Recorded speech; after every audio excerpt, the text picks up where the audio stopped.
ਜਦੋਂ ਸੈਟ ਨੂੰ ਆਪਾਂ ਡਾਇਗਰਾਮ ਦੇ ਫਾਰਮ 'ਚ ਰਿਪਰੈਜ਼ੈਂਟ ਕਰਦੇ ਹਾਂ it is called Venn diagrams The Venn diagrams were introduced by mathematician John Venn. Set A ਆਪਣੇ ਕੋਲ ਕੀ ਹੈ Instagram ਦੇ ਉੱਪਰ people you follow ਜਿਨ੍ਹਾਂ ਨੂੰ ਤੁਸੀਂ ਫੋਲੋ ਕਰਦੇ ਹੋ ਉਹ ਲਿਸਟ ਆਪਣੇ ਕੋਲ ਕੀ ਹੈ set A the set B ਕੀ ਹੈ people who follow back you ਜੋ ਤੁਹਾਨੂੰ ਫੋਲੋ ਬੈਕ ਕਰਦੇ ਆ A union B ਦੇ ਅੰਦਰ ਕੀ ਆ ਜਾਣਗੇ ਸਾਰੇ ਲੋਕ ਜੋ ਜਿਨ੍ਹਾਂ ਨੂੰ ਤੁਸੀਂ ਫੋਲੋ ਕਰਦੇ ਹੋ ਤੇ ਜੋ ਤੁਹਾਨੂੰ ਫੋਲੋ ਬੈਕ ਕਰਦੇ ਆ ਉਹ ਸਾਰੇ A ਇੰਟਰਸੈਕਸ਼ਨ B ਦੇ ਵਿੱਚ ਆਪਣੇ ਕੋਲ ਕੀ ਆ ਜਾਣਗੇ ਮਿਊਚੁਅਲਸ ਜੋ ਤੁਹਾਡੇ ਮਿਊਚੁਅਲ ਫਰੈਂਡਸ ਹੈ ਜੋ ਕਾਮਨ ਹੈ ਦੋਵਾਂ ਚ ਜਿਨ੍ਹਾਂ ਨੂੰ ਤੁਸੀਂ ਵੀ ਫੋਲੋ ਕਰਦੇ ਹੋ ਐਂਡ ਜੋ ਤੁਹਾਨੂੰ ਫੋਲੋ ਬੈਕ ਕਰਦੇ ਹੋ ਉਹ ਕੀ ਆ ਜਾਣਗੇ ਆਪਣੇ ਕੋਲ A intersection B A minus B ਦੇ ਅੰਦਰ ਕੀ ਆ ਜਾਣਗੇ ਉਹ ਲੋਕ ਜਿਨ੍ਹਾਂ ਨੂੰ ਤੁਸੀਂ ਫੋਲੋ ਕਰਦੇ ਹੋ ਪਰ ਜੋ ਤੁਹਾਨੂੰ ਫੋਲੋ ਬੈਕ ਨਹੀਂ ਕਰਦੇ number of subsets the formula ਹੈ 2 ਪਾਵਰ n n ਆਪਣੇ ਕੋਲ ਕੀ ਹੈ ਸੈਟ ਦੀ ਕਾਰਡਿਨੈਲਿਟੀ ਜੇ ਆਪਾਂ ਪ੍ਰੋਪਰ ਸਬਸੈਟਸ ਕਹੇ ਹੈ ਫਿਰ 2 ਦੀ ਪਾਵਰ n -1 ਜੇ ਨਾਨ ਐਮਪਟੀ ਪ੍ਰੋਪਰ ਸਬਸੈਟ ਕਿਹਾ ਹੈ ਫਿਰ ਆਪਾਂ ਇੱਕ 5 ਨੂੰ ਵੀ ਰਿਡਿਊਸ ਕਰ ਦਾਂਗੇ 2 ਦੀ ਪਾਵਰ n -2 ਤੇ ਨੰਬਰ ਆਫ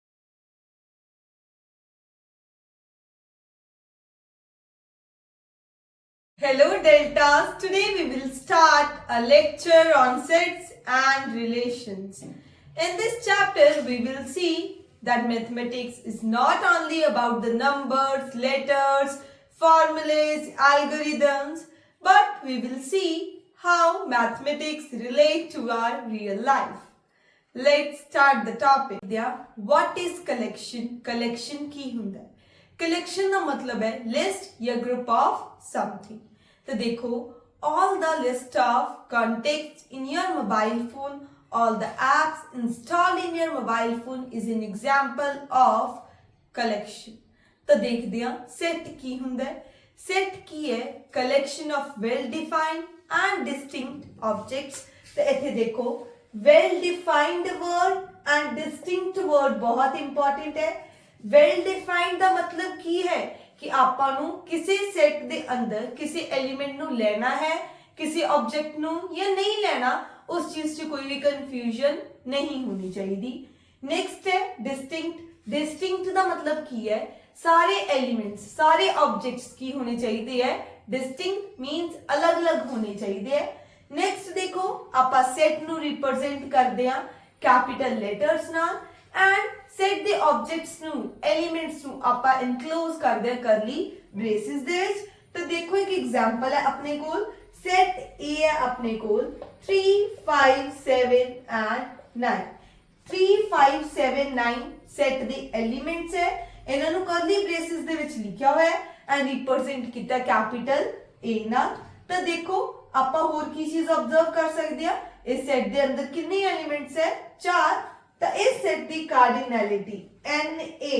ਕੀ ਸ਼ੋ ਕਰ ਰਿਹਾ ਹੈ ਕਾਰਡਿਨੈਲਿਟੀ ਆਫ A मतलब है A सेट ਦੇ ਅੰਦਰ ਕਿੰਨੇ ਐਲੀਮੈਂਟਸ ਹੈ ਤਾਂ ਕਾਊਂਟ ਕਰੋ ਐਲੀਮੈਂਟਸ 4 ਹੈ ਤੇ ਇਸ ਸੈਟ ਦੀ ਕਾਰਡਿਨੈਲਿਟੀ ਕਿੰਨੀ ਹੈ ਆਪਣੇ ਕੋਲ 4 ਨੈਕਸਟ ਦੇਖੋ ਸੈਟ ਨੂੰ ਲਿਖਣ ਵੇਲੇ ਆਪਣੇ ਕੋਲ ਆਰਡਰ ਤੇ ਰੈਪੀਟੀਸ਼ਨ ਮੈਟਰ ਨਹੀਂ ਕਰਦੇ ਆਰਡਰ ਮਤਲਬ ਇੱਥੇ ਕੀ ਹੈ 3 5 7 9 ਲਿਖੋ ਚਾਹੇ ਤੁਸੀਂ 5 ਨੂੰ ਫਰਸਟ ਪੋਜੀਸ਼ਨ ਤੇ ਲਿਖ ਦੋ ਚਾਹੇ ਐਂਡ ਤੇ ਆਰਡਰ ਮੈਟਰ ਨਹੀਂ ਕਰਦਾ ਨੈਕਸਟ ਹੈ ਰੈਪੀਟੀਸ਼ਨ ਜੇ ਕੋਈ ਐਲੀਮੈਂਟ 2 ਜਾਂ 3 ਵਾਰ ਰਿਪੀਟ ਹੋ ਰਿਹਾ ਹੈ ਤਾਂ ਉਹਦਾ ਵੀ ਕੋਈ ਵੀ ਮਤਲਬ ਨਹੀਂ ਹੈ ਤੇ ਇਹਦੀ ਇੱਕ ਐਗਜ਼ਾਮਪਲ ਦੇਖੋ ਆਪਣੇ ਕੋਲ ਦੇਖੋ ਆਪਾਂ ਲਿਖਿਆ ਹੋਇਆ ਹੈ A ਤੇ ਇਹ ਸੈਟ ਸੇਮ ਹੈ AB ਠੀਕ ਹੈ ਤਾਂ ਦੇਖੋ ਇੱਥੇ A ਨੂੰ ਆਪਾਂ 2 ਵਾਰ ਲਿਖਿਆ ਹੋਇਆ ਸੀ B ਨੂੰ 1 ਵਾਰ ਬਟ ਇਹ ਸੈਟ ਸੇਮ ਹੈ इस तरह ठीक है A ਨੂੰ ਚਾਹੇ ਇੱਕ ਵਾਰ ਲਿਖੋ ਚਾਹੇ 2 ਵਾਰ ਤਾਂ ਆਪਣੀ ਰੈਪੀਟੀਸ਼ਨ ਨਾਲ ਕੋਈ ਵੀ ਮਤਲਬ ਨਹੀਂ ਨੈਕਸਟ ਦੇਖੋ ਆਪਣੇ ਕੋਲ ਜੇ ਸੈਟ ਆਪਣੇ ਕੋਲ 1 2 3 ਤਾਂ ਆਪਾਂ ਇਹ ਸੈਟ ਇਕੁਅਲ ਹੀ ਹੈ ਚਾਹੇ 3 ਪਹਿਲਾਂ ਲਿਖੋ 2 ਬਾਅਦ ਚ 1 ਬਾਅਦ ਚ ਚਾਹੇ ਆਪਾਂ 1 3 2 ਜਿਸ ਮਰਜ਼ੀ ਤਰੀਕੇ ਨਾਲ ਲਿਖੋ one and the same thing है set ਨੂੰ represent ਕਰਦੇ ਹੋਏ ਨਾ ਤਾਂ order matter ਕਰਦਾ ਹੈ ਨਾ repetition ਤਾਂ next ਦੇਖੋ ਆਪਣੇ ਕੋਲ ਕੁਝ examples ਹੈ ਤਾਂ ਤੁਸੀਂ ਦੱਸਣਾ ਹੈ ਕਿ ਇਹ set ਹੈ ਜਾਂ ਨਹੀਂ ਹੈ first ਦੇਖੋ collection of students in your class ਜੇ ਤੁਸੀਂ ਆਪਣੀ ਕਲਾਸ ਦੇ ਸਾਰੇ ਬੱਚਿਆਂ ਨੂੰ ਕਹੋਗੇ ਕਿ ਆਪਣੀ ਕਲਾਸ ਦੇ ਸਟੂਡੈਂਟਸ ਦੀ ਲਿਸਟ ਬਣਾਓ ਤਾਂ ਸਾਰੇ ਸਟੂਡੈਂਟਸ ਕੀ ਕਰਨਗੇ ਸੇਮ ਸਟੂਡੈਂਟਸ ਦੇ ਨੇਮ ਲਿਖਣਗੇ तो it means it is a set. Next देखो collection of the chapters in your master cadre exam. तो देखो syllabus सब ले सेम है तो हर किसी ने ये आंसर किया है सेम है ਤੇ it means it is a set. ਜਿਸ ਚੀਜ਼ ਨੂੰ ਲਿਖਣ ਵੇਲੇ ਆਪਣਾ answer person to person vary ਨਾ ਕਰੇ ਉਹ ਆਪਣਾ ਕੀ ਹੈ ਸੈਟ। ਜੇ answer person to person vary ਕਰ ਰਿਹਾ ਹੈ ਤਾਂ it means it is not a set. ਤਾਂ ਨੈਕਸਟ ਦੇਖੋ collection of the topics in the maths you find difficult। ਤਾਂ maths ਦੇ ਵਿੱਚ ਜੋ ਟੌਪਿਕਸ ਤੁਹਾਨੂੰ ਡਿਫਿਕਲਟ ਲੱਗਦੇ ਆ ਉਹਦਾ ਇੱਕ ਕਲੈਕਸ਼ਨ ਲਿਖੋ। ਤਾਂ ਹਰ ਪਰਸਨ ਲਈ ਉਹ ਆਨਸਰ ਕੀ ਹੋ ਸਕਦਾ ਹੈ ਡਿਫਰੈਂਟ, ਤੇ ਇਹਦਾ ਮਤਲਬ ਹੈ ਆਪਣੇ ਕੋਲ ਸੈਟ ਨਹੀਂ। ਨੈਕਸਟ ਦੇਖੋ collection of your favourite teachers. ਤਾਂ ਦੇਖੋ ਸਪੋਜ਼ ਕਰੋ ਕਿਸੇ ਦੇ 2 ਫੇਵਰਿਟ ਟੀਚਰ ਹੈ, ਕਿਸੇ ਦੇ 5, ਕਿਸੇ ਦੇ 4, ਤਾਂ ਹਰ ਕਿਸੇ ਪਰਸਨ ਟੂ ਪਰਸਨ ਇਹ ਆਨਸਰ ਡਿਫਰੈਂਟ ਕਰੂਗਾ ਹੋਊਗਾ, ਤਾਂ it means it is not a set. set of vowels in an English alphabet। ਤਾਂ ਆਪਾਂ ਜਿਸ ਮਰਜ਼ੀ ਪਰਸਨ ਨੂੰ ਪੁੱਛਾਂਗੇ ਤਾਂ ਆਪਾਂ ਨੂੰ ਸਿਰਫ 5 vowels ਹੀ ਮਿਲਣਗੇ A E I O U। it means it is a set। ਜਿਸ ਚੀਜ਼ ਦਾ answer person to person vary ਨਹੀਂ ਕਰਦਾ ਉਹ ਆਪਣਾ ਕੀ ਹੈ, ਉਹ ਕਲੈਕਸ਼ਨ ਆਪਣੀ ਕੀ ਹੈ ਸੈਟ। ਹੋਰ ਚੀਜ਼ ਕੀ ਆਬਜ਼ਰਵ ਕਰ ਸਕਦੇ ਆ, ਹਰ ਕਲੈਕਸ਼ਨ ਸੈਟ ਨਹੀਂ ਹੁੰਦੀ ਬਟ ਹਰ ਸੈਟ ਇੱਕ ਕਲੈਕਸ਼ਨ। ਓਕੇ तो नेक्स्ट देखो ये सिंबल अपने को यूज हुंदा है belongs to ਲਈ, ये सिंबल अपने को यूज हुंदा है does not belongs to। तो देखो अपने को सेट दिता हुआ है 1 3 5 9 10 ਉਹਦੇ एलिमेंट्स है। तो देखो 5 belongs to A, 5 इस सेट ਦੇ अंदर है तो it is right। 7 does not belongs to A, 7 इस सेट ਦੇ अंदर नहीं है it means it is right। 9 does not belongs to A, 9 इस सेट ਦੇ ਅੰਦਰ ਨਹੀਂ ਹੈ false क्योंकि ਆਪਾਂ ਨੂੰ 9 ਇੱਥੇ ਦਿਖ ਰਿਹਾ ਹੈ। 15 belongs to A, ਕੀ 15 इस सेट ਦੇ ਅੰਦਰ ਹੈ नहीं है it means it is false। Next देखो ਆਪਾਂ ਇੱਥੋਂ ऑब्जर्व ਕੀ ਕੀਤਾ ਹੈ कि ਪਹਿਲਾ ਕੀ ਹੋਣਾ ਚਾਹੀਦਾ एलिमेंट, फिर belongs to या does not belongs to the sign, then ਕੀ ਹੋਣਾ ਚਾਹੀਦਾ ਹੈ set। ਤਾਂ ਹਮੇਸ਼ਾ ਕਿਵੇਂ ਲਿਖਿਆ ਜਾਂਦਾ ਹੈ पहला एलिमेंट, फिर belongs to या does not belongs to, फिर अपने कोल की होगा सेट, जिस सेट दी आपां गल कर रहे हैं। नेक्स्ट देखो कार्डिनल नंबर। कार्डिनल नंबर का मतलब है उस सेट दे अंदर कितने एलिमेंट्स लिखे है उन्होंने आपां बोलते हैं कार्डिनल नंबर। इस नु डिनोट किवें करदे आ स्मॉल n देन सेट दा नाम और इदां बाकी a दा मॉड। ठीक है, एक ही सिंबल है मॉडुलस दा नहीं है। सेट ਦੇ ਵਿੱਚ ਕੀ ਦੱਸ ਰਿਹਾ ਆਪਾਂ ਨੂੰ ਕਾਰਡੀਨਲ ਨੰਬਰ, ਤੇ ਇਸ ਸੈਟ ਦਾ ਕਾਰਡੀਨਲ ਨੰਬਰ ਕੀ ਹੈ ਆਪਣੇ ਕੋਲ 5 ਕਿਉਂਕਿ ਇਸ ਸੈਟ ਦੇ ਅੰਦਰ ਕਿੰਨੇ ਐਲੀਮੈਂਟਸ ਹੈ 5। ਨੈਕਸਟ ਦੇਖੋ representation of a set. Set ਦੇ ਐਲੀਮੈਂਟਸ ਨੂੰ ਆਪਾਂ ਕਿਸ ਤਰ੍ਹਾਂ ਰਿਪਰੈਜ਼ੈਂਟ ਕਰ ਸਕਦੇ ਹਾਂ, ਦੋ ਤਰੀਕੇ ਹੈ। ਫਰਸਟ ਇਜ਼ ਰੋਸਟਰ ਫਾਰਮ, ਉਹਨੂੰ ਆਪਾਂ ਹੋਰ ਕੀ ਕਹਿੰਦੇ ਆ ਟੈਬੂਲਰ ਫਾਰਮ। ਰੋਸਟਰ ਫਾਰਮ ਦੇ ਵਿੱਚ ਕੀ ਕਰਦੇ ਆ, ਜੋ ਸੈਟ ਦੇ ਐਲੀਮੈਂਟਸ ਹੁੰਦੇ ਆ ਉਹਨਾਂ ਨੂੰ ਆਪਾਂ अलग-अलग सेपरेट करके कॉमास ਦੇ ਨਾਲ ਤੇ ਉਹਨੂੰ ਕਰਲੀ ਬ੍ਰੇਸਿਸ ਦੇ ਵਿੱਚ ਲਿਖਦੇ ਆ। ਤੇ ਸੈਟ ਬਿਲਡਰ ਫਾਰਮ ਦੇ ਵਿੱਚ ਆਪਾਂ ਕੀ ਕਰਦੇ ਆ, ਆਪਾਂ ਸੈਟ ਦੇ ਐਲੀਮੈਂਟਸ ਵਿੱਚ ਕੋਈ ਜੋ ਕਾਮਨ ਪ੍ਰੋਪਰਟੀ ਹੈ ਉਹ ਡਿਨੋਟ ਕਰਦੇ ਹੋਏ ਲਿਖਦੇ ਆ। ਤਾਂ ਦੇਖੋ ਇਹਦੀ ਐਗਜ਼ਾਮਪਲ ਦੇਖੋ, ਜਿੱਦਾਂ ਸੈਟ ਹੈ A E I O U, ਇਹ ਆਪਣੇ ਕੋਲ ਕੀ ਹੈ ਇੰਗਲਿਸ਼ ਅਲਫਾਬੈਟ ਦੇ ਵਿੱਚ ਯੂਜ਼ ਹੋਣ ਵਾਲੇ ਸਾਰੇ ਵੋਵਲਸ। ਤੇ ਇਸ ਦੀ ਆਪਾਂ ਸੈਟ ਬਿਲਡਰ ਫਾਰਮ ਕਿਵੇਂ ਲਿਖਾਂਗੇ, X such that X is a vowel in English alphabets। तो देखो अपने कोले साइन की शो कर रहे हैं such that, पहला आपा की लिखना है X, हमेशा इसी तरह लिखना है X such that, फिर उस X दी की है कॉमन प्रॉपर्टी। इथे प्रॉपर्टी की सी A E I O U ये सारी की सी vowels। तो X is a vowel in English alphabet। Next देखो अपने कोल है types of sets। First है अपने कोल finite set। Finite set वो set है जिहदे elements ਨੂੰ ਆਪਾਂ count ਕਰ ਸਕਦੇ ਹਾਂ। Example देखो set of the natural numbers less than 10। ਤੇ ਇਸ set ਦੇ ਵਿੱਚ ਕਿਹੜੇ elements ਆ ਜਾਣਗੇ 1 2 3 4 up to 10। ਤਾਂ ਆਪਾਂ count ਕਰ ਸਕਦੇ ਹਾਂ। It means it is a finite set। Next देखो इनफाइनाइट सेट। इनफाइनाइट सेट वो सेट है जिहदे एलिमेंट्स ਨੂੰ ਆਪਾਂ ਕਾਊਂਟ ਨਹੀਂ ਕਰ ਸਕਦੇ। Set of natural numbers, natural numbers ਨੂੰ ਆਪਾਂ ਕਾਊਂਟ ਨਹੀਂ ਕਰ ਸਕਦੇ। It means it is a infinite set. Next is empty set या नल सेट। ਜਿਸ ਸੈਟ ਦੇ ਵਿੱਚ ਕੋਈ ਐਲੀਮੈਂਟ ਨਹੀਂ ਆਉਂਦਾ ਉਹਨੂੰ ਬੋਲਦੇ ਆ ਆਪਾਂ ਐਮਪਟੀ ਸੈਟ। ਐਗਜ਼ਾਮਪਲ ਦੇਖੋ, ਨੈਚੁਰਲ ਨੰਬਰਸ ਲੈਸ ਦੈਨ 1, ਕੋਈ ਵੀ ਨੈਚੁਰਲ ਨੰਬਰ 1 ਤੋਂ ਛੋਟਾ ਨਹੀਂ ਹੁੰਦਾ, it means it is an empty set. Empty set ਨੂੰ ਆਪਾਂ ਡਿਨੋਟ ਕਰਦੇ ਆ ਫਾਈ ਦੇ ਸਿੰਬਲ ਨਾਲ ਜਾਂ ਆਪਾਂ ਕਰਲੀ ਬ੍ਰੇਸਿਸ ਦੇ ਨਾਲ। ਨੈਕਸਟ ਹੈ ਆਪਣੇ ਕੋਲ ਪੇਅਰ ਸੈਟ, ਉਹ ਸੈਟ ਜਿਹਦੇ ਵਿੱਚ ਕੀ ਹੋਣ ਦੋ ਐਲੀਮੈਂਟਸ। ਇਹਦੀ ਆਪਾਂ ਐਗਜ਼ਾਮਪਲ ਦੇਖ ਸਕਦੇ ਆ, ਨੈਚੁਰਲ ਨੰਬਰਸ ਲੈਸ ਦੈਨ 3, 3 ਤੋਂ ਛੋਟੇ ਨੈਚੁਰਲ ਨੰਬਰਸ ਕਿਹੜੇ ਹੈ 1 ਐਂਡ 2, ਦੋ ਐਲੀਮੈंट्स आ रहे हैं, it is a pair set. Next है अपने कोल सिंगलटन सेट। सिंगलटन सेट वो सेट है जिहदे विच सिर्फ एक एलिमेंट आवे। ਇਹਦੇ एग्जांपल देख सकते हैं, set of even prime numbers, even prime number सिर्फ एक है दैट इज 2, तो अपने कोल एक एलिमेंट आ रहा है, it means it is a singleton set. Next है अपने कोल डिसजॉइंट सेट।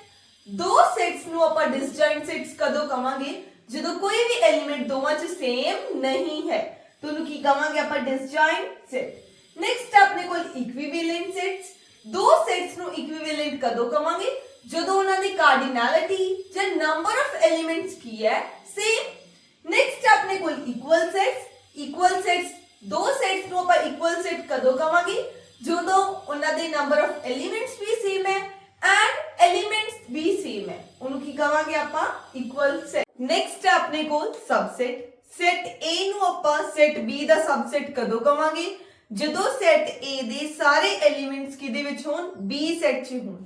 ਤਾਂ ਦੇਖੋ definition, set A is said to be the subset of set B if all the elements of set A are contained in set B। ਜੇ set A ਦੇ ਸਾਰੇ elements B ਦੇ ਅੰਦਰ ਹੈ ਤਾਂ ਆਪਾਂ A ਨੂੰ ਕੀ ਕਵਾਂਗੇ B ਦਾ सबसेट। ਤਾਂ ਆਪਾਂ B ਨੂੰ ਕੀ ਬੋਲਾਂਗੇ ਸੁਪਰਸੈਟ। A ਨੂੰ सबसेट of B, B ਨੂੰ ਬੋਲਾਂਗੇ ਸੁਪਰਸੈਟ of A। A the symbol ਹੈ। ਜੇ ਪ੍ਰੋਪਰ सबसेट ਕਹੀਏ ਤਾਂ A ਦੇ ਸਾਰੇ ਐਲੀਮੈਂਟਸ B ਦੇ ਅੰਦਰ ਹੋਣਗੇ पर A है B ਦੇ ਇਕੁਅਲ ਨਹੀਂ ਹੋ ਸਕਦਾ। ਤੇ ਇੰਪ੍ਰੋਪਰ सबसेट ਕਿਸੇ ਵੀ ਸੈਟ ਦਾ ਕੀ ਹੁੰਦਾ ਹੈ ਉਹ ਆਪ। ਨੈਕਸਟ ਹੈ every set is a subset of itself। ਹਰ ਸੈਟ ਆਪਦਾ ਹੀ ਕੀ ਹੁੰਦਾ ਹੈ सबसेट। ਨਲ ਸੈਟ ਵੀ ਹਰ ਸੈਟ ਦਾ ਕੀ ਹੁੰਦਾ ਹੈ सबसेट। ਤੇ ਨੈਕਸਟ ਹੈ ਆਪਣੇ ਕੋਲ ਨੰਬਰ ਆਫ सबसेट्स ਦਾ ਫਾਰਮੂਲਾ। ਨੰਬਰ ਆਫ सबसेट्स ਦਾ ਫਾਰਮੂਲਾ ਹੈ 2 ਪਾਵਰ n। n ਆਪਣੇ ਕੋਲ ਕੀ ਹੈ ਸੈਟ ਦੀ ਕਾਰਡੀਨੈਲਿਟੀ। ਜੇ ਆਪਾਂ ਪ੍ਰੋਪਰ सबसेट्स ਕਹੇ ਹੈ ਫਿਰ 2 ਦੀ ਪਾਵਰ n -1। ਜੇ ਨॉन ਐਮਪਟੀ ਪ੍ਰੋਪਰ सबसेट ਕਿਹਾ ਹੈ ਫਿਰ ਆਪਾਂ ਇੱਕ 5 ਨੂੰ ਵੀ ਰਿਡਿਊਸ ਕਰ ਦਾਂਗੇ 2 ਦੀ ਪਾਵਰ n -2। ਤੇ ਨੰਬਰ ਆਫ ਪ੍ਰੋਪਰ सबसेट्स ਆਪਾਂ ਨੂੰ ਪਤਾ ਕਿੰਨੇ ਹੁੰਦੇ ਆ 1। ਇਹ ਕੁਐਸਚਨ ਰਿਜ਼ਲਟਸ ਹੈ। नेक्स्ट देखो पावर सेट। पावर सेट की है set of all the possible subsets of a set. किसी एक सेट दे जो ਆਪਾਂ ਸਾਰੇ सबसेट्स ਨੂੰ ਇੱਕ सेट ਦੇ ਅੰਦਰ ਲਿਖ ਦਿੰਨੇ ਉਹ ਕੀ ਬਣ ਜਾਂਦਾ ਆਪਣੇ ਕੋਲ पावर सेट। तो चलो देखते हैं एक एग्जांपल। सपोज करो अपने कोल A अपने कोल set C A B and C। इस सेट दा पावर सेट किदे इक्वल होगा तो देखो एक अपने कोल 5 A then B then C then अपने कोल AB then BC then CA then ABC। ਇਹ ਆਪਣੇ ਕੋਲ ਕੀ ਆ ਗਏ ਸਾਰੇ सबसेट्स। ਤਾਂ ਕਾਊਂਟ ਕਿਵੇਂ ਕਰ ਸਕਦੇ ਆਪਣੇ ਕੋਲ formula C number of subsets the 2 power n। ਆਪਣੇ ਕੋਲ ਕਿੰਨੇ ਐਲੀਮੈਂਟਸ ਹੈ ਇੱਥੇ 3 ਤਾਂ 2 रेज़ टू पावर 3। कितने एलिमेंट्स आ गए 8। तो काउंट करो अपने कुल कितने सबसेट्स आए हैं 8। नेक्स्ट है universal set. If all the sets under consideration are the subset of a set this set is said to be the universal set. इस ਨੂੰ ਆਪਾਂ एग्जांपल ਦੇ ਨਾਲ ਦੇਖਦੇ ਹਾਂ। ਸਪੋਜ਼ ਆਪਾਂ ਕੰਮ ਕਰ ਰਹੇ ਹਾਂ ਨੈਚੁਰਲ ਨੰਬਰਸ ਨਾਲ, ਹੋਲ ਨੰਬਰਸ ਨਾਲ, ਆਪਾਂ ਰੈਸ਼ਨਲ ਨੰਬਰਸ ਨਾਲ, प्राइम्स नाल। इन्ना सब नंबर्स नाल इन्ना नंबर्स दे सेट नाल आपां काम कर रहे हां तां अपने कोल यूनिवर्सल सेट की होगा रियल्स। तां नेचुरल नंबर भी रियल्स दा सबसेट है, होल नंबर भी रियल दा सबसेट है, रैशनल्स भी रियल नंबर्स दा सबसेट है, प्राइम नंबर्स भी रियल दा की है सबसेट। तां अपने कोल इत्थे रियल नंबर्स की हो जाएंगे universal set. Hope it is clear. Next is algebra of sets. ਤਾਂ ਫਰਸਟ ਹੈ ਆਪਣੇ ਕੋਲ ਯੂਨੀਅਨ ਆਫ ਟੂ ਸੈਟਸ। ਇਹਦਾ ਸਿੰਬਲ ਇਸ ਤਰ੍ਹਾਂ ਦਾ ਹੈ। ਯੂਨੀਅਨ ਆਫ ਟੂ ਸੈਟਸ ਦਾ ਮਤਲਬ ਹੈ ਜਿਸ ਦੋ ਸੈਟਸ ਦਾ ਯੂਨੀਅਨ ਕਰ ਰਹੇ ਆ ਉਹਨਾਂ ਦੋਵਾਂ ਦੇ ਸਾਰੇ ਐਲੀਮੈਂਟਸ ਕੰਬਾਈਨ ਕਰਕੇ ਲਿਖਣੇ ਹੈ। ਨੈਕਸਟ ਹੈ intersection of two sets. Intersection of two sets ਦਾ ਮਤਲਬ ਹੈ ਦੋਵਾਂ ਚੋਂ ਜਿਹੜੇ ਐਲੀਮੈਂਟਸ ਕਾਮਨ ਹੈ ਆਪਾਂ ਉਹ ਲਿਖਣੇ ਹੈ। ਨੈਕਸਟ ਹੈ ਡਿਫਰੈਂਸ। a ਮਾਈਨਸ b ਦਾ ਮਤਲਬ ਕੀ ਹੈ a ਦੇ ਐਲੀਮੈਂਟਸ ਲਿਖਣੇ ਹੈ ਜਿਹੜੇ b ਦੇ ਅੰਦਰ ਨਹੀਂ ਹੈ। b ਮਾਈਨਸ a ਦਾ ਮਤਲਬ ਹੈ elements in b not in a। b ਦੇ ਐਲੀਮੈਂਟਸ ਜਿਹੜੇ a ਚ ਨਹੀਂ ਹੈ। ਨੈਕਸਟ ਹੈ ਕੰਪਲੀਮੈਂਟ ਆਫ ਅ ਸੈਟ। ਇਹ ਇਹਦਾ ਸਿੰਬਲ ਹੈ। ਕੰਪਲੀਮੈਂਟ ਆਫ a ਦਾ ਮਤਲਬ ਕੀ ਹੈ ਯੂਨੀਅਨ ਚੋਂ ਜੋ ਐਲੀਮੈਂਟਸ a ਦੇ ਆ ਉਹਨਾਂ ਤੋਂ ਇਲਾਵਾ ਬਾਕੀ ਸਾਰੇ ਐਲੀਮੈਂਟਸ ਲਿਖਣੇ ਹੈ। Next is symmetric difference. ਇਹਦਾ ਸਿੰਬਲ ਹੈ ਟ੍ਰਾਇੰਗਲ। ਸਿਮੈਟ੍ਰਿਕ ਡਿਫਰੈਂਸ ਆਪਾਂ ਦੋ ਤਰੀਕੇ ਨਾਲ ਦੇਖ ਸਕਦੇ ਹਾਂ a minus b union b minus a ਔਰ a union b minus a intersection b। ਤੇ ਇਹਨਾਂ ਸਭ ਨੂੰ ਆਪਾਂ ਇੱਕ ਐਗਜ਼ਾਮਪਲ ਨਾਲ ਦੇਖਦੇ ਹਾਂ। ਯੂਨੀਵਰਸਲ ਸੈਟ ਦਿੱਤਾ ਹੋਇਆ ਹੈ set A set B set C ਆਪਣੇ ਕੋਲ ਗਿਵਨ ਹੈ। ਸਪੋਜ਼ ਕਰੋ ਆਪਾਂ A ਯੂਨੀਅਨ B ਕੈਲਕੂਲੇਟ ਕਰਨਾ ਹੈ ਤਾਂ ਕਿਸ ਤਰ੍ਹਾਂ ਕੈਲਕੂਲੇਟ ਕਰਾਂਗੇ? ਸਾਰੇ ਐਲੀਮੈਂਟਸ ਪਹਿਲਾਂ A ਦੇ ਲਿਖ ਦੋ ਦੈਨ B ਦੇ 3, 5 ਆਪਾਂ ਆਲਰੇਡੀ ਲਿਖਿਆ ਹੋਇਆ ਹੈ। ਇਹ ਆਪਣੇ ਕੋਲ ਕੀ ਆ ਗਿਆ ਯੂਨੀਅਨ। A ਇੰਟਰਸੈਕਸ਼ਨ B ਦਾ ਮਤਲਬ ਕੀ ਹੈ ਜਿਹੜੇ ਐਲੀਮੈਂਟ ਦੋਵਾਂ ਚ ਕਾਮਨ ਹੈ। ਕਾਮਨ ਕੀ ਆਪਣੇ ਕੋਲ 5 ਤੇ ਕੀ ਆ ਗਿਆ 5। ਸਪੋਜ਼ ਕਰੋ ਆਪਾਂ ਲਿਖਣਾ ਹੈ A ਕੰਪਲੀਮੈਂਟ। A ਕੰਪਲੀਮੈਂਟ ਦਾ ਮਤਲਬ ਕੀ ਸੀ ਆਪਾਂ A ਵਾਲੇ ਐਲੀਮੈਂਟਸ ਨੂੰ ਛੱਡ ਕੇ ਬਾਕੀ ਸਾਰੇ ਕਿਹੜੇ ਐਲੀਮੈਂਟਸ ਲਿਖਣੇ ਆ ਯੂਨੀਵਰਸਲ ਸੈਟ ਦੇ। ਕੀ ਲਿਖਾਂਗੇ ਆਪਾਂ 2 3 and 10 11 2 3 10 11। ਨੈਕਸਟ ਦੇਖੋ A minus B। A minus B ਕਿੱਦਾਂ ਕੈਲਕੂਲੇਟ ਕਰਾਂਗੇ? A ਦੇ ਐਲੀਮੈਂਟਸ ਜਿਹੜੇ B ਦੇ ਅੰਦਰ ਨਹੀਂ ਹੈ ਤੇ ਕਿਹੜੇ ਆ ਜਾਣਗੇ ਆਪਣੇ ਕੋਲ 1 6 and 9। ਤੇ ਇਸ ਤਰ੍ਹਾਂ ਆਪਾਂ ਕੈਲਕੂਲੇਟ ਕਰ ਸਕਦੇ ਹਾਂ। ਨੈਕਸਟ ਦੇਖੋ ਆਪਾਂ ਰੀਅਲ ਲਾਈਫ ਦੇ ਵਿੱਚ ਆਪਾਂ ਇਸ ਚੀਜ਼ ਨੂੰ ਰਿਲੇਟ ਕਿਵੇਂ ਕਰ ਸਕਦੇ ਹਾਂ। ਤਾਂ ਦੇਖੋ ਸੈਟ A ਆਪਣੇ ਕੋਲ ਕੀ ਹੈ ਇੰਸਟਾਗ੍ਰਾਮ ਦੇ ਉੱਪਰ ਪੀਪਲ ਯੂ ਫੋਲੋ ਜਿਨ੍ਹਾਂ ਨੂੰ ਤੁਸੀਂ ਫੋਲੋ ਕਰਦੇ ਹੋ ਉਹ ਲਿਸਟ ਆਪਣੇ ਕੋਲ ਕੀ ਹੈ set A the. Set B ਕੀ ਹੈ people who follow back you ਜੋ ਤੁਹਾਨੂੰ ਫੋਲੋ ਬੈਕ ਕਰਦੇ ਆ। A ਯੂਨੀਅਨ B ਦੇ ਅੰਦਰ ਕੀ ਆ ਜਾਣਗੇ ਸਾਰੇ ਲੋਕ ਜੋ ਜਿਨ੍ਹਾਂ ਨੂੰ ਤੁਸੀਂ ਫੋਲੋ ਕਰਦੇ ਹੋ ਤੇ ਜੋ ਤੁਹਾਨੂੰ ਫੋਲੋ ਬੈਕ ਕਰਦੇ ਆ ਉਹ ਸਾਰੇ। A ਇੰਟਰਸੈਕਸ਼ਨ B ਦੇ ਵਿੱਚ ਆਪਣੇ ਕੋਲ ਕੀ ਆ ਜਾਣਗੇ ਮਿਊਚੁਅਲਸ ਜੋ ਤੁਹਾਡੇ ਮਿਊਚੁਅਲ ਫਰੈਂਡਸ ਹੈ ਜੋ ਕਾਮਨ ਹੈ ਦੋਵਾਂ ਚ ਜਿਨ੍ਹਾਂ ਨੂੰ ਤੁਸੀਂ ਵੀ ਫੋਲੋ ਕਰਦੇ ਹੋ ਐਂਡ ਜੋ ਤੁਹਾਨੂੰ ਫੋਲੋ ਬੈਕ ਕਰਦੇ ਹੋ ਉਹ ਕੀ ਆ ਜਾਣਗੇ ਆਪਣੇ ਕੋਲ A intersection B। A minus B ਦੇ ਅੰਦਰ ਕੀ ਆ ਜਾਣਗੇ ਉਹ ਲੋਕ ਜਿਨ੍ਹਾਂ ਨੂੰ ਤੁਸੀਂ ਫੋਲੋ ਕਰਦੇ ਹੋ ਪਰ ਜੋ ਤੁਹਾਨੂੰ ਫੋਲੋ ਬੈਕ ਨਹੀਂ ਕਰਦੇ। ਐਂਡ B ਮਾਈਨਸ A ਦੇ ਵਿੱਚ ਕੀ ਆ ਜਾਣਗੇ ਉਹ ਲੋਕ ਜੋ ਤੁਹਾਨੂੰ ਫੋਲੋ ਕਰਦੇ ਆ ਪਰ ਤੁਸੀਂ ਉਹਨਾਂ ਨੂੰ ਫੋਲੋ ਨਹੀਂ ਕਰਦੇ। ਠੀਕ ਹੈ। ਤਾਂ ਨੈਕਸਟ ਦੇਖੋ ਆਪਾਂ ਨੂੰ ਪਤਾ ਹੈ any four-sided figure is called quadrilateral। ਫਿਰ quadrilateral ਦੇ ਅੱਗੇ ਟਾਈਪਸ ਹੁੰਦੇ ਆ kite shape, parallelogram, trapezium, rectangle, square, rhombus। ਤਾਂ ਆਪਾਂ ਕਿਸ ਤਰ੍ਹਾਂ ਦੇਖ ਸਕਦੇ ਹਾਂ ਕਿਹੜਾ ਸੈਟ ਕਿਸ ਸੈਟ ਦਾ ਸਬਸੈਟ ਹੈ। ਤਾਂ ਆਪਾਂ ਇਸ ਨੂੰ ਇਸ ਡਾਇਗਰਾਮ ਦੇ ਥਰੂ ਦੇਖਦੇ ਹਾਂ। ਤਾਂ ਦੇਖੋ जो बाहर अपने को रेड स्क्वायर दिखाया हुआ है रेड क्वाड्रिलेटरल है वो अपने को की है सारे ही क्वाड्रिलेटरल शो कर रहे हैं। देन अपने को काइट शेप है एंड की है ट्रेपेजियम। ट्रेपेजियम से अंदर की आगे पैरेललोग्राम, पैरेललोग्राम के अंदर रेक्टेंगल्स एंड रोम्बस। दोवां दे विच जो इंटरसेक्शन है वो अपने को की शो कर रहे हैं स्क्वायर। आपां की कह सकते हैं इस डायग्राम के थ्रू square की है is a subset of rhombus, is a subset of rectangle, square is a subset of parallelogram, square is a subset of trapezium, square is a subset of quadrilateral। तो next देखो जिਵੇਂ parallelogram है ਆਪਾਂ ਕੀ ਕਹਿ ਸਕਦੇ ਹਾਂ parallelogram is a subset of trapezium but trapezium are not subset of parallelogram। I think बहुत clearly ਤੁਸੀਂ ਇਸ ਡਾਇਗਰਾਮ ਦੇ ਥਰੂ ਦੱਸ ਸਕਦੇ ਹੋ ਕਿਹੜਾ ਸੈਟ ਕਿਸ ਸੈਟ ਦਾ ਸਬਸੈਟ ਹੈ। ਜਦੋਂ ਸੈਟ ਨੂੰ ਆਪਾਂ ਡਾਇਗਰਾਮ ਦੇ ਫਾਰਮ 'ਚ ਰਿਪਰੈਜ਼ੈਂਟ ਕਰਦੇ ਹਾਂ it is called Venn diagrams। The Venn diagrams were introduced by mathematician John Venn। ਤਾਂ ਕਰਕੇ ਉਹਦਾ ਨੇਮ ਕੀ ਹੈ Venn diagrams। ਤਾਂ ਚਲੋ ਕੁਝ Venn diagrams ਦੇਖਦੇ ਹਾਂ। ਜੇ ਆਪਣੇ ਕੋਲ ਦੋ ਸੈਟ ਦਿੱਤੇ ਹੋਏ ਹੈ ਤਾਂ it will be something like this। आ ए सेट है, बी सेट है, this is a universal set. जो रेड नाल लिखा होया वो अपने कोल की है ए इंटरसेक्शन बी, जो दोवां सेट च कॉमन एरिया है and it is called only A. की कह सकते हैं आप इनू ओनली ए वाला एरिया की है ए दे अंदर है बट बी दे अंदर नहीं है। तो किवें लिखना है ए इंटरसेक्शन बी डैश, इत्थे की लिखना है आपां ए डैश इंटरसेक्शन बी। ए केड़ा एरिया है बी दे अंदर है बट ए दे अंदर नहीं है। आ वाला एरिया की है ना तो ए दे अंदर आ रहा है ना बी दे अंदर, तो किवें रिप्रेजेंट करना है ए डैश इंटरसेक्शन बी डैश। तो कुछ रिजल्ट्स है, तो देखो ए यूनियन बी कैलकुलेट करना तो किवें करांगे A union B is equal to n A plus n B minus n A intersection B. Next देखो n of a intersection b dash ਇਹਨੂੰ ਆਪਾਂ ਕੀ ਕਵਾਂਗੇ only a ਦੇ ਅੰਦਰੋਂ ਆਪਾਂ ਇੰਟਰਸੈਕਸ਼ਨ ਨੂੰ ਸਬਟ੍ਰੈਕਟ ਕਰਤਾ ਹਟਾਤਾ। ਇਹਦੇ ਵਿੱਚ ਕੀ ਇਹਨੂੰ ਕੀ ਕਵਾਂਗੇ ਆਪਾਂ only b, ਤੇ b ਦੇ ਵਿੱਚੋਂ ਆਪਾਂ ਜੋ ਐਲੀਮੈਂਟਸ ਕਾਮਨ ਸੀ ਉਹਨਾਂ ਨੂੰ ਹਟਾਤਾ।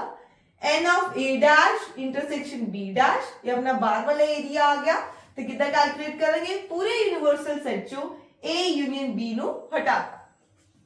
नेक्स्ट देखो जी अपने को तीन सेट है ए बी एंड सी, तो किस तरह रिप्रेजेंट करांगे। तो देखो आ एरिया की शो कर रहा है, this one is the area जो तिन्ने सेट दे अंदर है। तो की लिखांगे आप इनू A intersection B intersection C. आ एरिया की अपने को ए ते बी दे अंदर आ रहा है बट आ वाला एरिया सी दे अंदर नहीं आ रहा। तो किवें लिखा है A intersection B intersection C complement. ਇੱਥੇ ਆਪਣੇ ਕੋਲ ਆ ਵਾਲਾ ਏਰੀਆ A ਤੇ C ਦੇ ਅੰਦਰ ਆ ਰਿਹਾ ਬਟ B ਦੇ ਅੰਦਰ ਨਹੀਂ ਹੈ, ਤੇ B ਤੇ ਕੀ ਪਾਤਾ ਕੰਪਲੀਮੈਂਟ।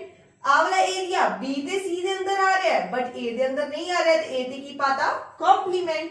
ਤੇ ਇਸ ਨੂੰ ਕਿਵੇਂ ਲਿਖਿਆ ਇਟਸ ਵੈਰੀ ਈਜ਼ੀ, ਲੱਗਦਾ ਡਿਫਿਕਲਟ ਹੈ ਬਟ ਹੈ ਈਜ਼ੀ। ਤਾਂ ਦੇਖੋ ਧਿਆਨ ਨਾਲ ਜੋ ਮੈਂ ਗ੍ਰੀਨ ਨਾਲ ਲਿਖਿਆ ਹੋਇਆ ਉਹ ਕਿਹੜਾ ਏਰੀਆ ਹੈ, ਆ ਵਾਲਾ ਏਰੀਆ ਜੋ ਮੈਂ ਹੁਣ ਮਾਰਕ ਕਰ ਰਹੀ ਹਾਂ। ਤਾਂ ਦੇਖੋ जो मैं हुन बाउंड्री ड्रॉ की है आ वाला एरिया अपने कोल की है जो ग्रीन मार्कर नाल लिखा हुआ है।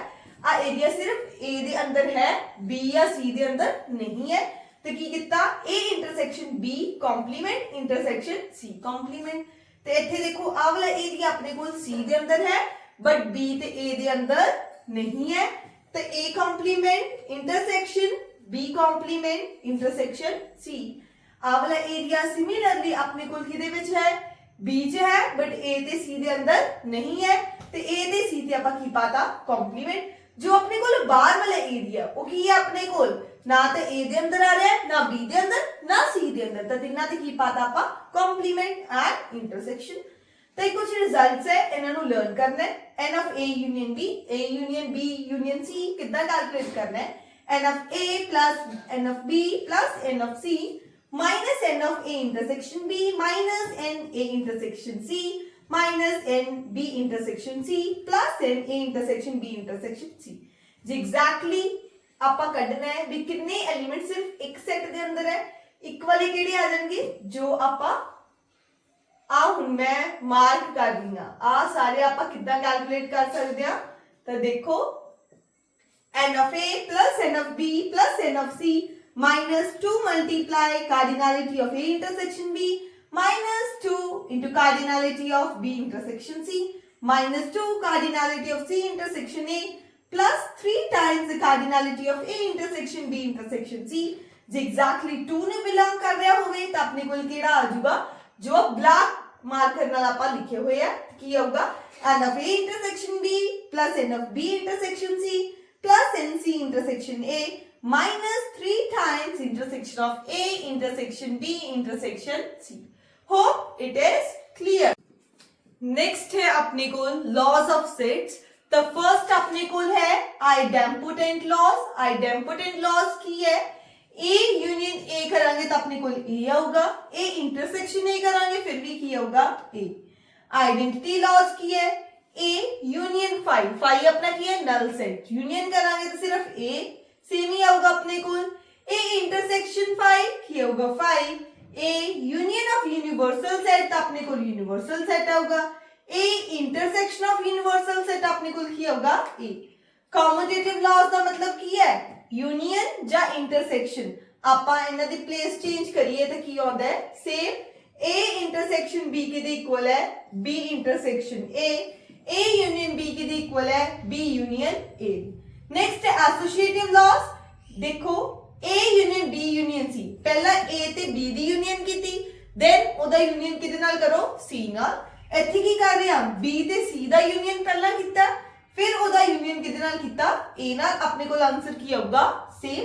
ਸਿਮਿਲਰਲੀ ਫॉर ਇੰਟਰਸੈਕਸ਼ਨ ਰਿਜ਼ਲਟ ਇਦਾਂ ਹੀ ਹੈ, A ਤੇ B ਦਾ ਇੰਟਰਸੈਕਸ਼ਨ ਲਾਓ, ਦੈਨ ਉਹਦਾ ਇੰਟਰਸੈਕਸ਼ਨ C ਨਾਲ, ਜਾਂ B ਤੇ C ਦਾ ਇੰਟਰਸੈਕਸ਼ਨ ਪਹਿਲਾਂ ਫਿਰ ਉਹਦਾ ਇੰਟਰਸੈਕਸ਼ਨ A ਨਾਲ। ਨੈਕਸਟ ਆਪਣੇ ਕੋਲ ਡਿਸਟ੍ਰੀਬਿਊਟਿਵ ਲॉस। ਤਾਂ ਦੇਖੋ ਇੱਥੇ ਕੀ ਹੈ, ਇੱਥੇ ਆਪਣੇ ਕੋਲ ਯੂਨੀਅਨ ਹੈ ਐਂਡ ਅੰਦਰ ਕੀ ਆਪਣੇ ਕੋਲ ਇੰਟਰਸੈਕਸ਼ਨ। ਤੇ ਕਿਸ ਤਰ੍ਹਾਂ ਓਪਨ ਅਪ ਹੁੰਦਾ ਹੈ A union B, A union B intersection A union C। ਤਾਂ ਦੇਖੋ ਇੱਥੇ ਕੀ ਆਪਣੇ ਕੋਲ ਇੰਟਰਸੈਕਸ਼ਨ ਹੈ ਐਂਡ यूनियन है, तो देखो इंटरसेक्शन अपनी की होगी डिस्ट्रीब्यूट होगी।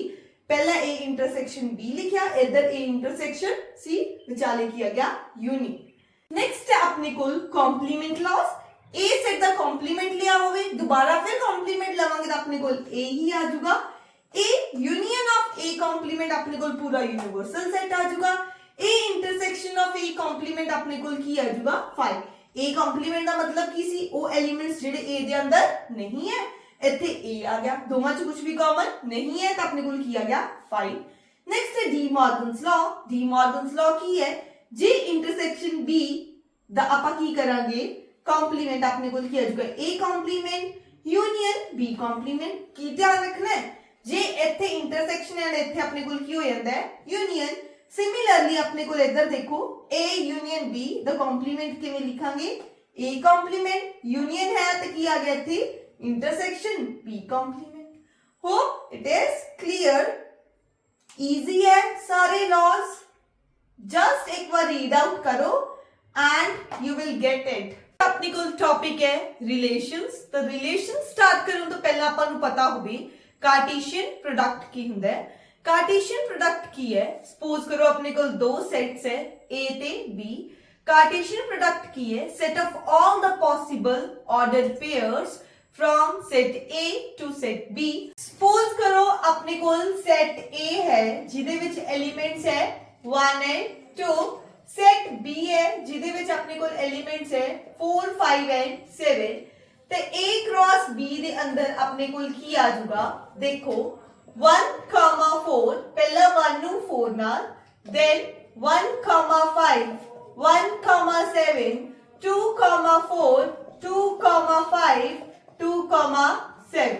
तो आप सारे पॉसिबल ऑर्डर्ड पेयर्स ਨੂੰ ਇੱਕ ਸੈਟ ਦੇ ਅੰਦਰ ਲਿਖਤਾ ਹੂੰ, ਆਪਣੇ ਕੋਲ ਕੀ ਆ ਗਿਆ ਕਾਰਟੇशियन प्रोडक्ट। नेक्स्ट है रिलेशन, ਤੇ ਇਸੇ ਸੈਟ ਦਾ सबसेट ਆਪਾਂ ਨੂੰ ਕੀ ਦੇਊਗਾ रिलेशन। तो देखो अपने को सपोज करो अपने को सेट A दे अंदर, सपोज करो सेट A दे अंदर P एलिमेंट्स है, सेट B दे अंदर कितने है Q एलिमेंट्स है। तो A क्रॉस B दे अंदर अपने को कितने एलिमेंट्स होंगे P into Q, that is PQ elements होंगे। तो अपन पता है आपा पिछे देखा सी नंबर ऑफ सबसेट्स किसी भी सेट दे किवें कैलकुलेट करदे आ 2 raised to power जिन्हें वो सेट दी की है cardinality 2 power PQ and relations किदे इक्वल है सबसेट हुंदा है कार्टेशियन प्रोडक्ट दा। तो अपने कोल नंबर ऑफ रिलेशंस कितने आ जाएंगे 2 raised to power PQ। तो अपने कोल दो सेट्स है तो अपने कोल इतने रिलेशंस बन सकते हैं। तो एदे नाल रिजल्ट देखो if A is equal to 5 और B is equal to 5, A ते B चो अपना कोई भी सेट एम्प्टी है तो देन आपा की कह सकते हैं A क्रॉस B भी अपना की होगा एम्प्टी सेट। तो नेक्स्ट अपने को रिजल्ट सी cardinality of A cross B intersection B cross A किदे इक्वल होगा cardinality of A intersection B दा square. Next is types of relation. First है अपने को रिफ्लेक्सिव रिलेशन। रिफ्लेक्सिव रिलेशन का मतलब की है जे हर एलिमेंट आप नाल रिलेट करे तो रिलेशन की अपने को रिफ्लेक्सिव रिलेशन। ਇਸ ਚੀਜ਼ ਨੂੰ ਆਪਾਂ ਇਸ ਐਗਜ਼ਾਮਪਲ ਦੇ ਵਿੱਚ ਦੇਖਦੇ ਹਾਂ ਤਾਂ ਆਪਣੇ ਕੋਲ ਦੇਖੋ A ਸੈਟ ਦਿੱਤਾ ਹੋਇਆ ਹੈ 1 2 3 ਤਾਂ ਆਪਣੇ ਕੋਲ ਇੱਕ ਰਿਲੇਸ਼ਨ ਡਿਫਾਈਨ ਕੀਤੀ ਹੋਈ ਹੈ ਉਹਦੇ ਵਿੱਚ ਆਪਣੇ ਕੋਲ ਐਲੀਮੈਂਟਸ ਦਿੱਤੇ ਹੋਏ ਹੈ ਤਾਂ ਦੇਖੋ 1 1 ਨਾਲ ਰਿਲੇਟ ਕਰ ਰਿਹਾ ਹੈ 2 2 ਨਾਲ ਰਿਲੇਟ ਕਰ ਰਿਹਾ ਹੈ 3 3 ਨਾਲ ਰਿਲੇਟ ਕਰ ਰਿਹਾ ਹੈ ਹਰ ਐਲੀਮੈਂਟ ਆਪਦੇ ਆਪ ਨਾਲ ਰਿਲੇਟ ਕਰ ਰਿਹਾ ਹੈ ਇਟ ਮੀਨਸ R ਆਪਣੇ ਕੋਲ ਕੀ ਹੈ ਰਿਫਲੈਕਸਿਵ ਹੈ नेक्स्ट है सिमेट्रिक रिलेशन सिमेट्रिक रिलेशन का मतलब की है जे A B नाल रिलेट करे तो B भी A नाल रिलेट करे तो ਇਹਦੇ ਵਿੱਚ ਆਪਾਂ ਚੈੱਕ ਕਰਦੇ ਆ ਤਾਂ ਦੇਖੋ ਕਿਸ ਤਰ੍ਹਾਂ ਚੈੱਕ ਕਰਨਾ ਹੈ 1 2 ਨਾਲ ਰਿਲੇਟ ਕਰ ਰਿਹਾ ਹੈ ਐਂਡ 2 ਆਪਣੇ ਕੋਲ 1 ਨਾਲ ਵੀ ਕਰ ਰਿਹਾ ਹੈ 3 2 ਨਾਲ ਰਿਲੇਟ ਕਰ ਰਿਹਾ ਹੈ 2 ਆਪਣੇ ਕੋਲ 3 ਨਾਲ ਰਿਲੇਟ ਕਰ ਰਿਹਾ ਹੈ it means this relation is symmetric relation next is transitive relation transitive relation the Ki condition ਹੈ ਜੇ A B ਨਾਲ ਰਿਲੇਟ ਕਰੇ B C ਨਾਲ ਰਿਲੇਟ ਕਰੇ ਤਾਂ ਦੋਵੇਂ ਚੀਜ਼ਾਂ ਕੀ ਇੰਪਲਾਈ ਕਰਨੀਆਂ ਚਾਹੀਦੀਆਂ A ਵੀ ਆਪਣਾ C ਨਾਲ ਰਿਲੇਟ ਕਰਨਾ ਚਾਹੀਦਾ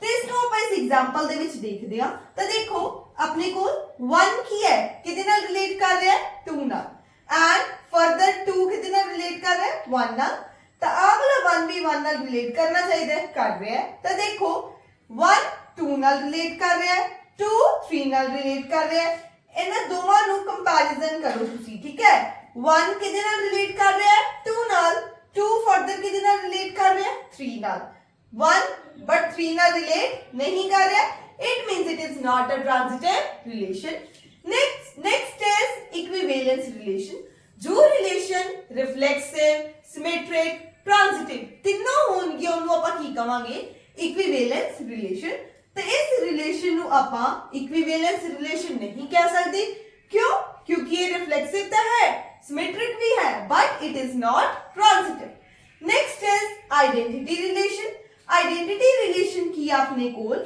ਹਰ ਐਲੀਮੈਂਟ ਆਪਦੇ ਆਪ ਨਾਲ ਰਿਲੇਟ ਕਰੇ ਬਟ ਇਸ ਤੋਂ ਇਲਾਵਾ ਕੋਈ ਵੀ ਆਰਡਰਡ ਪੇਅਰ ਹੋਰ ਨਹੀਂ ਹੋਣਾ ਚਾਹੀਦਾ ਦੇਖੋ ਇੱਥੇ ਵੀ ਹਰ ਐਲੀਮੈਂਟ ਆਪਦੇ ਆਪ ਨਾਲ ਰਿਲੇਟ ਕਰ ਰਿਹਾ ਹੈ बट इस तो इलावा अपने को होर ऑर्डर्ड पेयर्स भी है तो इसनु ਆਪਾਂ आइडेंटिटी रिलेशन नहीं कह सकते तो नेक्स्ट देखो ਇਹਦੇ ਵਿੱਚ ਕੀ ਹੈ ਹਰ ਐਲੀਮੈਂਟ ਆਪਦੇ ਆਪ ਨਾਲ ਰਿਲੇਟ ਕਰ ਰਿਹਾ ਹੈ ਤਾਂ ਇਸ ਨੂੰ ਆਪਾਂ ਕੀ ਕਵਾਂਗੇ ਆਇਡੈਂਟੀਟੀ ਰਿਲੇਸ਼ਨ ਕਿਉਂਕਿ ਇਸ ਤੋਂ ਇਲਾਵਾ ਹੋਰ ਕੋਈ ਵੀ ਆਰਡਰਡ ਪੇਅਰ ਨਹੀਂ ਹੈ ਸਪੋਜ਼ ਕਰੋ ਆਪਣੇ ਕੋਲ ਸੈਟ A ਦੀ ਕਾਰਡੀਨੈਲਿਟੀ P ਹੈ ਤੇ ਨੰਬਰ ਆਫ ਰਿਫਲੈਕਸਿਵ ਰਿਲੇਸ਼ਨਸ ਕਿਸ ਤਰ੍ਹਾਂ ਕੈਲਕੂਲੇਟ ਕਰ ਸਕਦੇ ਹਾਂ 2 raised to power p square minus p and number of symmetric relations 2 raised to power p into p plus 1 upon 2 ਦੋਵੇਂ ਫਾਰਮੂਲੇਸ ਦੇ ਨਾਲ ਐਗਜ਼ੈਕਟਲੀ ਆਪਾਂ ਕੈਲਕੂਲੇਟ ਕਰ ਸਕਦੇ ਹਾਂ ਆਪਣੇ ਕੋਲ ਕਿੰਨੀਆਂ ਰਿਲੇਸ਼ਨਸ ਰਿਫਲੈਕਸਿਵ ਹੋਣਗੀਆਂ ਐਂਡ ਕਿੰਨੀਆਂ ਸਿਮੈਟ੍ਰਿਕ ਹੋਣਗੀਆਂ that's all for today deltas hit like if you like this video till then keep learning keep growing meet you in the next video